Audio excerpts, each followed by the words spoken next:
అండి welcome to my channel Telugu cooking tips. ఈరోజు నేను ఎంతో టేస్టీగా ఉండే రవ్వ లడ్డు చూపిస్తున్నానండి. చాలా అంటే చాలా టేస్ట్ ఉంది. ఇప్పుడు ఎలా చేయాలో చూపిస్తాను. నేను ఒక గ్లాస్ సన్న రవ్వ తీసుకుంటున్నాను. స్టవ్ ఆన్ చేసేసుకొని ప్యాన్ పెట్టుకున్నాను. ఇప్పుడు దీంట్లో నెయ్యి వేస్తున్నాను. 3 స్పూన్స్ వేస్తున్నాను నేను.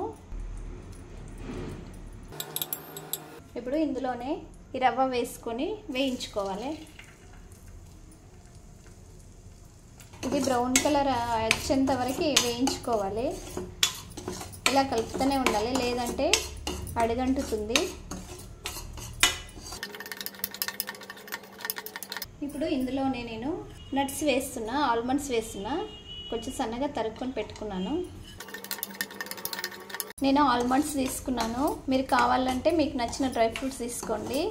అదేవిధంగా డ్రై ఫ్రూట్స్ను నెయ్యిలో వేయించుకోవచ్చు. మీ ఇష్టం, మీకు నచ్చితే వేయించుకోండి, లేదంటే ఇలా కూడా వేసుకొని చేసుకోవచ్చు. నేనైతే ఇందులోనే వేసేసిన. స్లిమ్లో పెట్టి వేయించుకోండి, లేదంటే మాడిపోతుంది. ఇంకొక సైడ్ స్టవ్ ఆన్ చేసేసుకొని ఇందులో నేను ఒక గ్లాస్ రవ్వకు 1 గ్లాస్ పాలు తీసుకుంటున్నాను.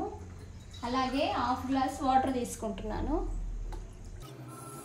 ఈ పాలు వేడిగానివ్వాలి.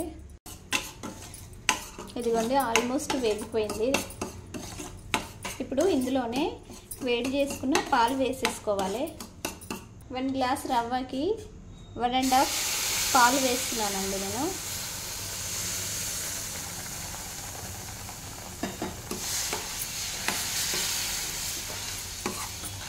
దీన్ని ఇలా కుక్ చేసుకోవాలి. అంటే ఇది మంచిగా కుక్ అవ్వాలి. ఇలా కలుపుతూ ఉండండి. చాలా అంటే చాలా బాగుంది ఇది రవ్వ లడ్డు. ఇలా పాలు పోయడం వల్ల చాలా అంటే చాలా టేస్ట్ ఉంది. అయితే నేను చిక్కటి పాలు తీసుకున్నా, అందుకే అందులో 1/2 గ్లాస్ వాటర్ వేసానండి. ఇది ఇంకొంచెం సేపు వేయించుకోవాలి, పొడి పొడి అయ్యేంత వరకు. కొంచెం పొడి పొడి అవ్వాలి. చాలా బాగుందండి ఇది. చాలా అంటే చాలా టేస్ట్ ఉంది. పాలు వేయడం వల్ల మంచి టేస్ట్ వస్తుంది రవ్వ లడ్డు.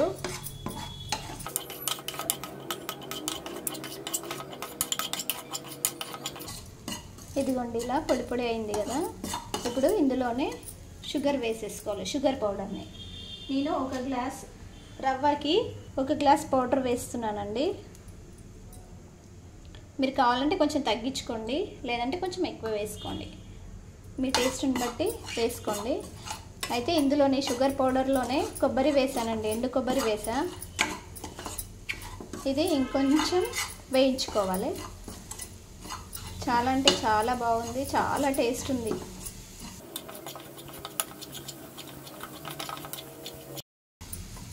అయిపోయిందండి.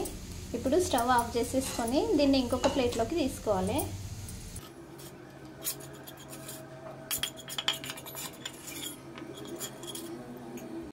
వీటిని లడ్డూల్లాగా చేసేసుకోవాలి.